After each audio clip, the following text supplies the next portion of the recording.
Narito naman po ang pinakahuling ulat ng Pag-asa tungkol sa low pressure area na si dating Bagyong Uwan na matapos lumabas ay muling pumasok sa Philippine Area of Responsibility. Huling namataan ang sentro ng bagyo sa layong 490 kilometers northeast ng Itbayat, Batanes at kasalukuyang kumikilos pan-northeastward sa bilis na 25 kilometers per hour.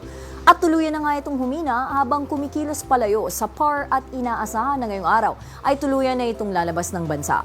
Samantala, dulot ng amihan makararanas ng malakas na hangin ang Batanes at Babuyan Islands. Habang Intertropical Convergence Zone ang nakaaapekto sa Mindanao at Eastern Visayas na magdadala ng kalat-kalat na pag-ulan. Samantala, wala namang nakataas na gale warning sa anumang seaboards ng bansa. Yan muna ang ating lagay ng panahon at manatiling nakatutok sa Alauna sa Balita para sa mga susunod na update sa panahon ngayon.